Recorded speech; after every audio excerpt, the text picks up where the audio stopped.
Ilustres caballeros del gobierno, de los medios de comunicación, señores empresarios, le están pegando demasiado al hombre. Le están dando demasiado duro, como quien lava y no tuerce. Están como gozando, torturando la vida. Y no es posible, porque después viene la reprimenda, la contracción. Es tremendo lo que están haciendo en este momento. Mire, le digo esto porque me parte el corazón imaginar a un trabajador que dice, mirá, yo acepto ganar menos, lo que me des, págueme lo que pueda. Yo lo que necesito es trabajar, tengo que llevar algo a mi casa, entonces no hay dignidad. Está muy ofendida la dignidad del hombre, si lo tratan de esa forma, que tiene que ir con la cola entre las piernas a pedir un trabajo sometido a que le den el sueldo que sea. Págueme lo que le parezca, lo que corresponda según su punto de vista, ya no el mío, y ni siquiera el de la colectividad a la que pertenezco, es decir, el sindicato en el que estoy. Haga lo que quiera con mi vida, haga lo que quiera con mi familia, parecería que dice. Haga lo que a usted se le antoje, usted es el dueño, usted es mi amo. Llegamos a formas de esclavitud. Este miedo de no tener trabajo o de perderlo determina que la gente diga esto. 6 de cada 10 personas están prefiriendo un salario más bajo, págueme lo que pueda, ante el riesgo de perder el trabajo. Págueme poquito, pero deme trabajo. Porque el trabajo significa una forma de dignidad. Veamos esta noticia cuando se habla de una situación desencadenada claramente por el gobierno neoliberal a cargo de Macri, que pone a los argentinos al límite. Esto es pegarle demasiado al hombre. Esto es no tenerle el mínimo respeto. Esto es retrotraernos a 1910, a 1890, a 1860. El dueño, el patrón, el señor del campo es el que manda sobre la vida de los otros. Cambió la esclavitud en 1813, pero de poco valió en esos primeros tiempos. Nadie tenía posibilidad de protestar frente al reparto que se estaba haciendo tan desigual de este país como de todos los de América Latina. Estoy pensando en esto porque otra vez Grobocopatel y otra vez otros empresarios dicen que son necesarias todas estas reformas, es decir, hay que ajustar el torniquete, hay que impedir toda posibilidad de que la gente tenga capacidad de reacción frente a lo que le están haciendo. Es muy grave, se están animando a todo. Escuchemos al señor Grobocopatel. Yo creo, desde mi punto de vista, que hacen falta una serie de reformas, creo que en eso hay un consenso generalizado, que debe darse en el marco de la discusión política, y probablemente el día después de la asunción del próximo presidente van a ser los temas de la agenda. Claro.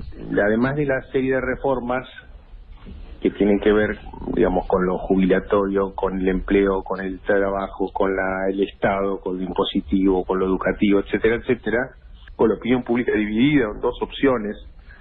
Y de esas dos opciones yo creo que todas esas reformas que hay que hacer, el tema de la integración con el Mercosur, con la Unión Europea y todas las reformas que dije, yo confío más que un gobierno como encabezado por Macri lo pueda hacer mejor.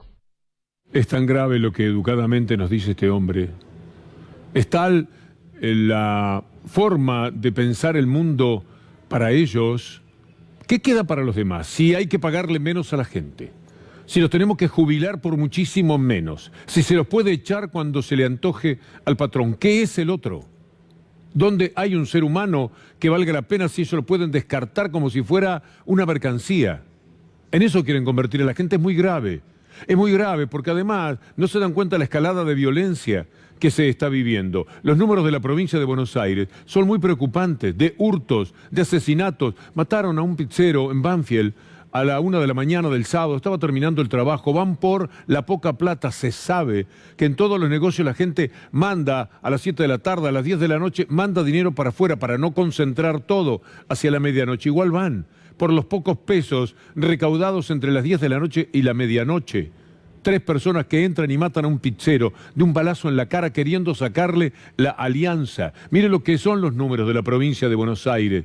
Fuerte aumento de la inseguridad en la provincia. Subieron un 63% los robos y un 50% los secuestros. La Procuración General bonaerense es la que informa sobre estas denuncias y sobre estas investigaciones que se están haciendo. Y la matan a la gente todos los días. hay que lamentar una situación de este tipo, pero en una gran escalada. Y cuidado, que en el sector muerte todavía los números no se incrementan, aunque sí ha ocurrido, de la forma que más adelante va a suceder, porque le están tirando demasiada violencia a la gente y en algún momento ellos salen por la de ellos. Y entonces, hasta ahora, siempre es pobres contra pobres, a un pizzero lo matan, porque no tienen acceso a otros barrios, no los tienen en general, pero tienen acceso a las rutas, tienen acceso a los autos. ¿Cuánto más de intranquilidad se quieren dar a sí mismos por esta acción en la cual el ser humano, el otro, no vale nada? Si el otro no vale nada, el otro no tiene por qué pensar que nosotros valemos algo. ¿Por qué no se ponen esto en la cabeza? ¿Cuánto más dinero necesita Grobocopatel? ¿Cuánto más dinero necesita cada uno de los empresarios que dicen reforma, reforma, reforma? Con el sonsonete de los medios de comunicación que, por supuesto, como se están quedando con todo, como se han robado todo, participan de esta absurda aventura de condenar a la humillación a la mayor parte de la población. ¿Cómo es que se lo permiten? Le mienten todo el tiempo, hablando de inseguridad. En 3 de febrero hay cámaras que seguramente, como suelen decirse los periodistas de derecha, lo paga usted, lo pagan con su dinero, todo ese verso. Mire lo que sucedió en 3 de febrero. Las cámaras de seguridad estaban apagadas y no registraron un crimen brutal. Hoy de mañana conversé con el señor Gustavo Villica, dueño de Lubricentro en Loma Hermosa y padre de Mateo, a quien asesinaron hace pocos meses a 7 cuadras de su casa. Las cámaras de seguridad municipales no estaban grabando. Sepa ahora por qué no estaban haciéndolo. Mateo fue asesinado el 28 de diciembre del año pasado por motochorros.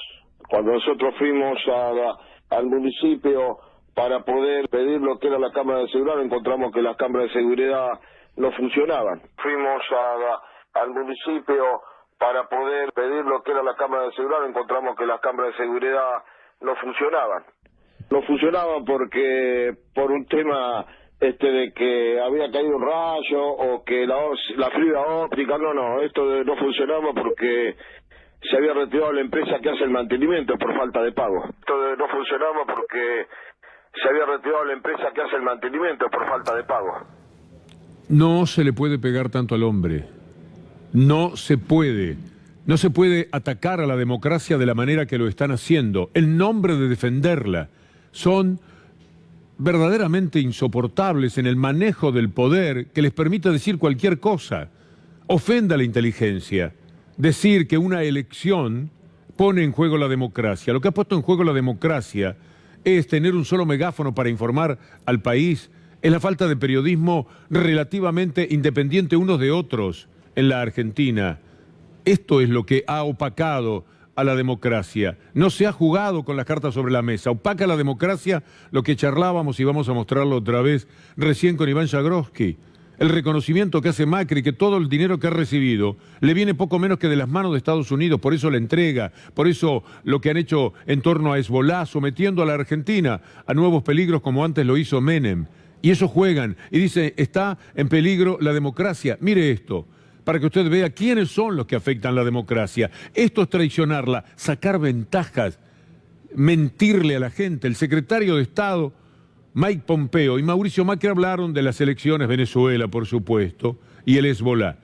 Y entonces Macri le dice una frase que si Alberto Fernández es presidente, como muchos piensan, tendrá que ponerla sobre la mesa cuando se encuentre con el Fondo Monetario Internacional. Le pido, dice Macri, leámoslo, lo más grande que se pueda, sobre fondo blanco, que le transmita a Donald mi agradecimiento por el respaldo del gobierno de los Estados Unidos a la Argentina frente al Fondo Monetario Internacional, que gracias a su gestión flexibilizó sus condiciones, lo que nos permitió estabilizar la economía y así estar bien posicionados para las elecciones.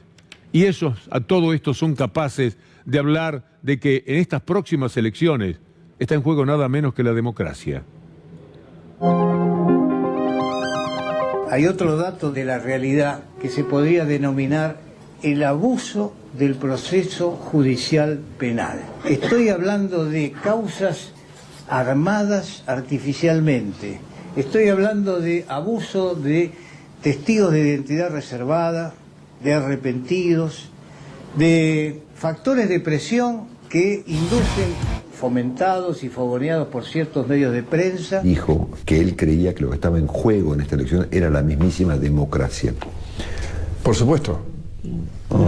Los argentinos no vamos a volver atrás, porque estuvimos en un estado predemocrático. Lo que están diciendo es que están legitimando el fraude patriótico.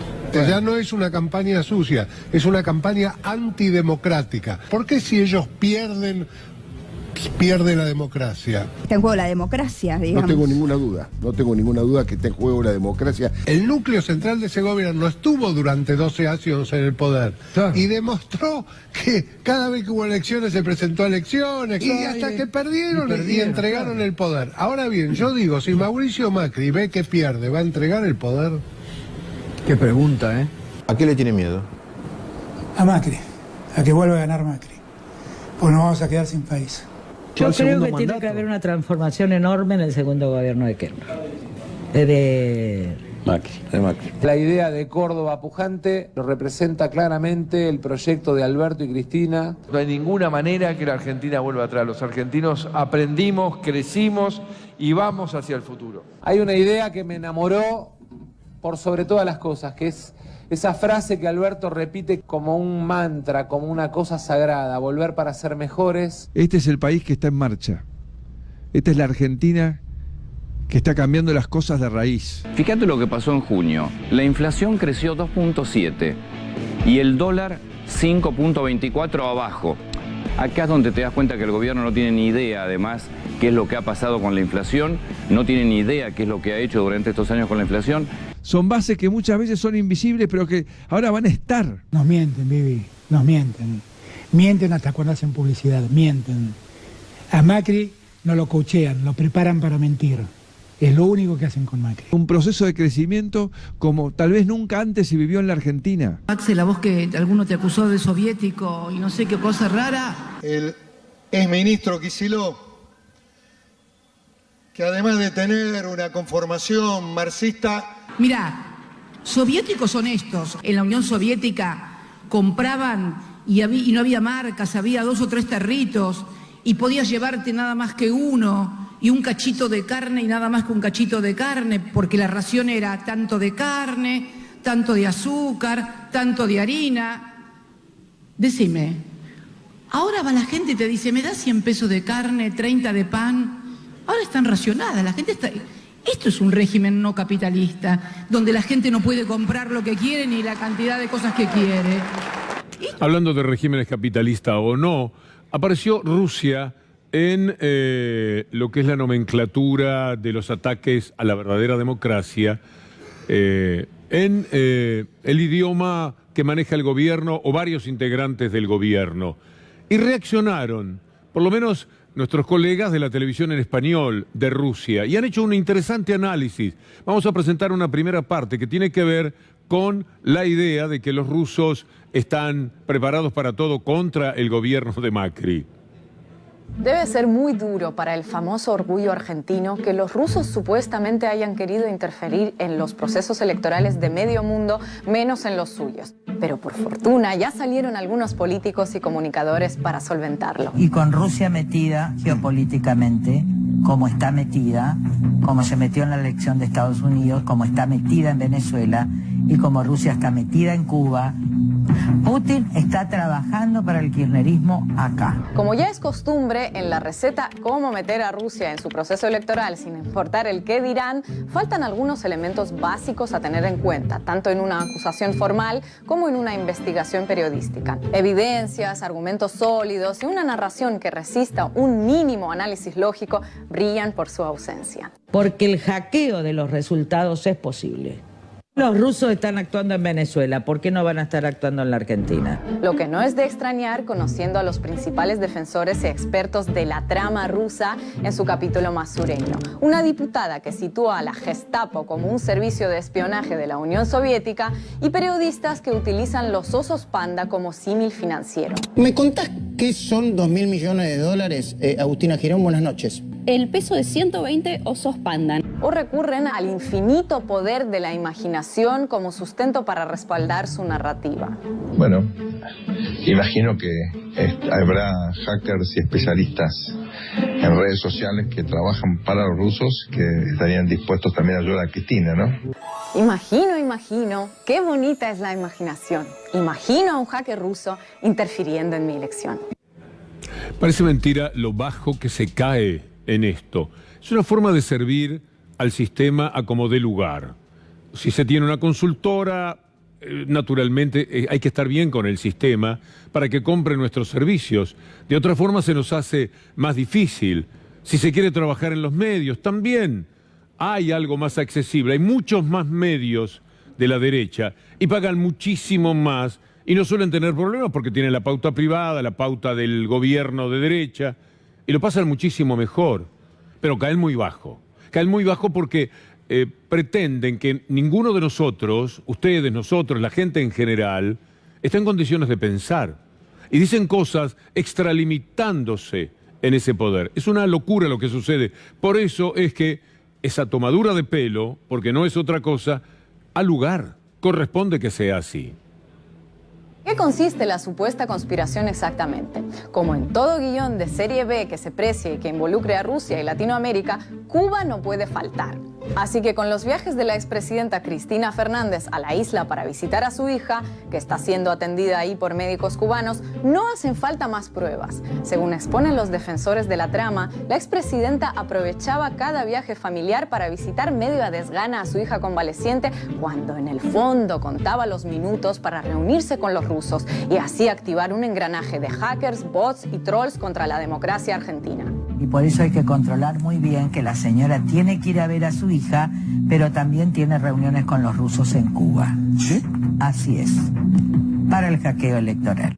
El inequívoco toque de mezquindad y ausencia de empatía que tanto le hacía falta a la trama. Lo de poner a Rusia sobre el debate nacional argentino, aunque sea a empujones, no es nuevo. Meses atrás, Clarín publicó un artículo repleto de copia y pegas de medios en inglés donde presentaban a Alexander Dugin como el filósofo de Putin, cuando lo cierto es que en Rusia sus teorías tienen más aceptación en los programas de humor que en los de análisis geopolítico. En el texto, además, se afirma que en la supuesta conspiración de Trump y Putin para colocar gobiernos conservadores de derecha en todo el mundo, por algún motivo inexplicable, en el caso argentino, la dupla prefiere a Cristina Fernández de Kirchner frente a Macri, que no tiene ni pies ni cabeza.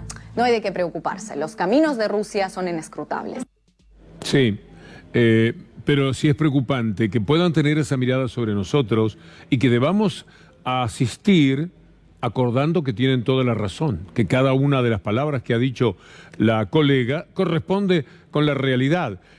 Y perdemos de vista que aquí se han hecho muchas trampas, también a través de los espionajes internacionales, porque si alguna vez hubo un espionaje, quedó probado ante el gobierno de Gran Bretaña por quienes confesaron lo que había sucedido con Facebook, con Cambridge Analytica, pero ellos ponen el énfasis en que habría un hackeo hecho a través de Putin para las próximas elecciones, cuando después le vamos a mostrar lo que Ari Jalad teme que suceda en la propia Argentina. Pero vale la pena esta parte también.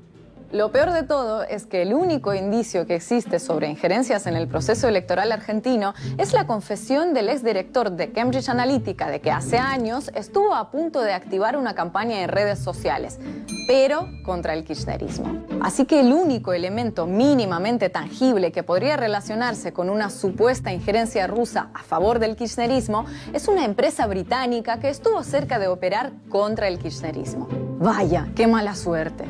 En 2016, en 2017, uno podía hasta entender esos intentos de usar a Rusia como arma electoral. No en vano todavía estaba fresca la moda de gritar a los cuatro vientos que a Trump lo había puesto Putin en la Casa Blanca, pero después de 3 años sin pruebas y con continuas sanciones de Estados Unidos contra Rusia y sus aliados, Ya el cuento está como gastado. Los últimos que lo usaron en México fracasaron de manera sonada. No solo no lograron imponer a su candidato, sino que quedó demostrado que quienes usaron trolls y bots para influir en los votantes fueron ellos mismos. Y que se recurra a una narrativa obsoleta y fracasada, sabiendo perfectamente que es obsoleta y fracasada, demuestra que a estas alturas lo que importa ya no son sus resultados, sino mantenerla viva a toda costa.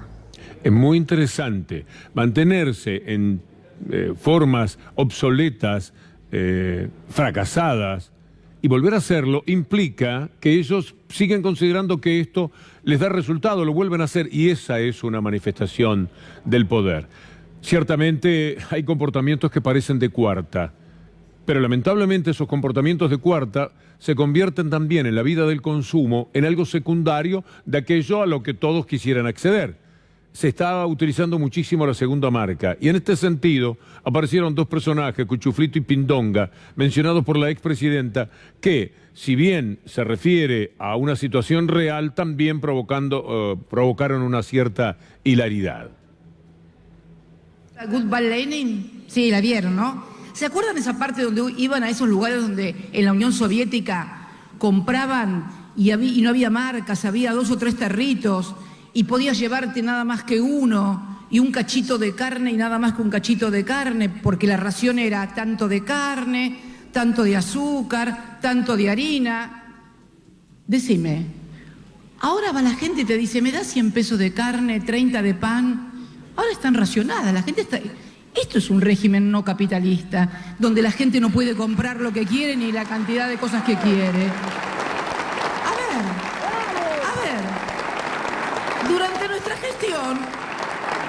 Durante nuestra gestión, los supermercados rebosaban de mercaderías todas de primeras marcas. Vos podías elegir si te llevabas, no voy a hacer propaganda, pero si te llevabas esta gaseosa o aquella. Ahora aparecen y proliferan marcas que nadie, la Pindonga, el Cuchuflito, marcas que nunca nadie conoció, y hasta te venden productos que dicen, en lugar de leche, producto lácteo que contiene leche. ¿Qué es esto? A propósito de lo que estamos escuchando, vale la pena tomar diversos medios de comunicación. Por ejemplo, Crónica, hablando de lo que sucede con las segundas marcas. El consumo de segundas marcas creció en el primer trimestre del año. Cada vez se apela más a lo que se puede comprar. Y entonces el ajuste nos camina por encima.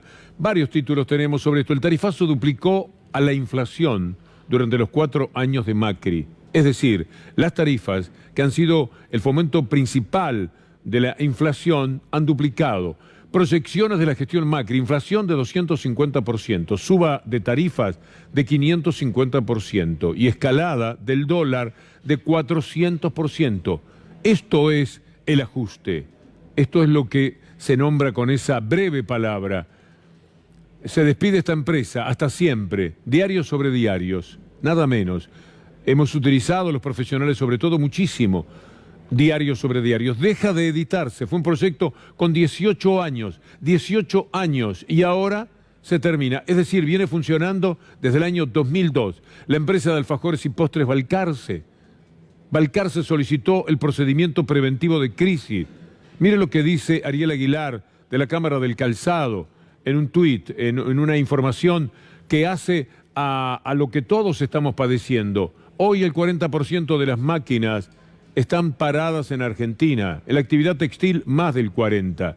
Hay que decirle a la sociedad que no está todo perdido. Una política distinta las vuelve a poner en marcha. Lisa y llanamente una transferencia de ingresos gigantescos de los que trabajan, de los que producen, de las pymes, de lo nacional hacia el sector especulativo. Ahí está la plata que falta en sus negocios, ahí está la plata que no está en los presupuestos, se fue por la canaleta de la timba financiera, pero está ahí. Y lo mismo las tarifas. No se aguanta más. Imagínense ustedes 4 años más de esto, y me equivoco porque ha dicho el presidente con claridad, si lo votan no solo va a ir en la misma dirección, sino que lo va a hacer más rápidamente. Hablando del ajuste, pero también hablando del poder. El poder se puede permitir cualquier forma de mentira. Tengo un amigo judío que tuvo que sobrellevar el suicidio de un familiar, alguien muy querido. Quiso darle sepultura en determinado lugar del cementerio judío. No se lo permitieron porque se había suicidado. Cuando él ingresó, en medio de todo su dolor, lo que vio fue Nisman, el monumento y el lugar donde le dieron sepultura a Nisman. Con una mentira que no hay manera de sostener, no hay forma. Nisman se suicidó como la mamá de esa persona, como tantos han tomado esa decisión. Si religiosamente no correspondía ese lugar, lo que hicieron fue traicionar a su propio Dios de alguna manera. Le dieron la espalda a esto en nombre de una mentira. Se mintieron entre ellos y el otro día, en la convocatoria de la AMIA, la tradicional frente a la AMIA, esto fue sostenido por una de las personas más importantes de la DAIA, de la AMIA, el señor Eichbaum. Hoy también recordamos a Alberto Nisman. Su tarea como fiscal al frente de la causa AMIA le costó su vida. Ante la confusión que se quiso sembrar inmediatamente después de su muerte, es importante que toda la ciudadanía tenga en claro qué fue lo que determinaron las investigaciones judiciales. Lamentablemente sabemos muy poco, pero sí sabemos que Alberto Nisman fue asesinado. Y fue asesinado por ser fiscal de la causa AMIA. Un fiscal de la causa AMIA que no fue asesinado, sino que se suicidó. Al cabo de una tarea muy pobre, una tarea que justamente se ocupó, como le indicaban las embajadas de Estados Unidos y de Israel por distintas motivaciones, de cambiar la historia de lo que podía ser una verdadera investigación, que no puede acotarse en una sola idea, que puede ser acertada, como también había otras. De esto se ha hablado muchísimo en la Argentina, pero como políticamente en forma internacional lo que se ha determinado por los Estados Unidos con todo ese poder que Macri usa mencionándolo de rodillas frente a Donald Trump y Menem lo hizo a su vez frente a Bush y así sucesivamente, se mantiene la idea de que hay un solo camino para la investigación.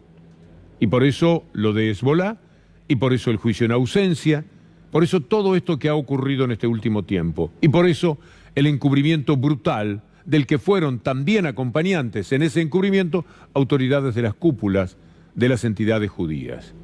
Escuchen ustedes a alguien irreprochable en cuanto a su relación con la comunidad, con la parte directriz de esa comunidad, decir algo que por lo menos correspondería tener en cuenta, porque no solo ella lo ha pensado, sino muchísima gente. Esto es lo que Carrió decía hace un tiempo. Hay una pista siria que nunca se investigó. Todas las líneas que conducían a la pista siria fueron cerradas. ¿Y por qué cerraba la pista iraní? La pista iraní le cerraba a Estados Unidos, le cerraba a Argentina y le cerraba a Israel. Esta es una parte de una declaración de Carrió de hace tiempo. Pero lo que duele muchísimo es que el poder consigue ser consentido de una manera en la cual la inercia se convierte a veces en una cierta irresponsabilidad. No puede ser que todas las personas que estaban allí verdaderamente crean que Nisman se suicidó. Si no hay un solo elemento, no hay ni uno que lo diga de verdad. El invento de Clarín, Bullrich y Gendarmería se sabe que es un disparate. No se corresponde para nada con la verdad. Hay libros muy bien escritos al respecto y sobre todo no hay pruebas. Si hay un expediente que dice lo que tiene que decir el expediente, del que no se puede sacar una línea de todo el expediente que se compadezca con el asesinato de Nisman. Y sin embargo juegan con todo esto. Y sobre todo lo ponen a Nisman como una especie de héroe, lo cual es una ofensa a la historia de la investigación de la AMIA, porque Nisman fue frustrante para la causa. Lo denunciaron los que verdaderamente han luchado por la verdad en toda esta historia. Los que no entregan la búsqueda de la verdad, no la resignan a los intereses económicos, de clase, que puedan llegar a tener, a la pertenencia social con la que se corresponden, y que determina que una persona mienta en un lugar y otras juegan a creerle. No me parece que sea admisible, pero también esto tiene que invitarnos a reflexionar sobre lo que es el poder. Y el poder es todo esto que están haciendo. Recién la escuchábamos a Carrión en el informe de la televisión rusa hablar de la empresa, de la participación de Rusia en elecciones de Venezuela. En realidad, Argentina ha contratado a la misma empresa que estaba en Venezuela para las elecciones y hay dudas como las que planteaba nuestro notable colega Ari Lijalad ayer desde el Destape. Tenían que entregarle el código fuente a los partidos políticos en un plazo de 30 días antes de las elecciones. No se los entregó todavía el código fuente. Quería saber por qué y cuándo se lo van a entregar. El software de transmisión que nunca se entregó a la justicia, nosotros hemos decidido sí entregarlo a la justicia. Obviamente que vamos a entregar el software final, que probablemente que sea esta versión, ¿no? O sea, que nosotros hagamos esta prueba, que la prueba que la hemos planteado como simulacro final, sale bien la prueba y entregamos con posterioridad el software. 30 días antes no, porque obviamente el software lo estamos cambiando, modificando, corriendo, es un software nuevo, ¿no? ¿Pregunta?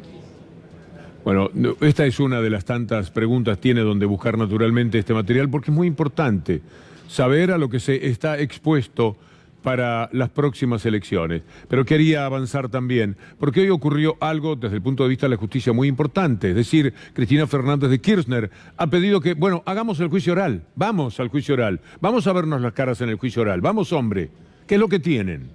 Le dice a Bonadío y a Stornelli, ¿qué les pasa? Con todo el material que ustedes dicen a través de Clarín y Nación que existe contra mi persona, sabiendo, por supuesto, Cristina Fernández, que no hay una sola prueba, ni una, pero ni media prueba, ni una décima parte de una prueba, no hay nada. Entonces los desafía, vayamos al juicio oral, les dice a quienes estarían en condiciones de enviarlo. Esto es de hoy. El riesgo de fraude patriótico no es el subtítulo que corresponde, pero esto tiene que ver con toda la locura de la justicia en la Argentina, denunciada ahora ya desde adentro de la justicia. Miren lo que Gabriel Morini ha dejado, para que sepamos, y hoy lo estuvimos hablando, no hablamos de ese tema con Tuni Coleman, sino de del que tiene que ver con el juicio oral que pide Cristina Fernández de Kirchner. Porque otra sorpresa, se van a llevar quienes han estado todo el tiempo, particularmente los medios dominantes. Esto es, Cristina Kirchner pidió ir a juicio oral por las fotocopias de los cuadernos, está bien. Pero quería referirme a lo de Morini, Gabriel, por el tema de los dueños de C5N, que seguramente el tribunal incorpora al juicio pericia que reduce monto de la deuda de Oil Combustibles. Un análisis de expertos de la Corte concluye que a diciembre del 2015 los planes de pago estaban regularizados y que 1.600 millones de un total de 2.200 millones de deuda ya habían sido ingresados al fisco. Están presos Fabián de Sousa y Cristóbal López. Están presos, no por esto, que además se demuestra que es falso. Están presos porque como consecuencia de esto y de lo que le exigían, dijeron, bueno, entonces, por lo menos vamos a vender la empresa. Eso sí, le vamos a preguntar al juez, que nos ha inhibido de hacerlo. Tenemos comprador, señor juez, ¿podemos vender la empresa? En la primera parte ya le estaban diciendo eso a Ercolini. Pero Ercolini, un servil del sistema, los mandó presos. Y mire lo que puede llegar a suceder en el avance de la investigación. Un tribunal incorpora al juicio pericia que reduce el monto de la deuda. Usted escuchó hablar de 8.000 millones de pesos en muchas ocasiones. 8.000 millones de pesos que perfectamente en el encuadre de una empresa que facturaba, no esta, 50.000 millones de pesos, podían ser 800 en una empresa que factura 20.000. Podía perfectamente ser. Pero no es así, según lo que están diciendo los peritos. De este tema, por supuesto, que nosotros vamos a estar informando. No sé si tenemos tiempo, me parece que no, porque hay un informe de la justicia de Hagan Algo, el excelente programa de Iván y su equipo de los domingos. Pero mañana la vamos a seguir en nuestra columna, están invitados, mañana si Dios quiere, y ahora agradeciendo a Julián Capazo, a Lautaro Maislin, a Ezequiel Leone y por supuesto a Leandro Gabriele, le damos paso a Luli.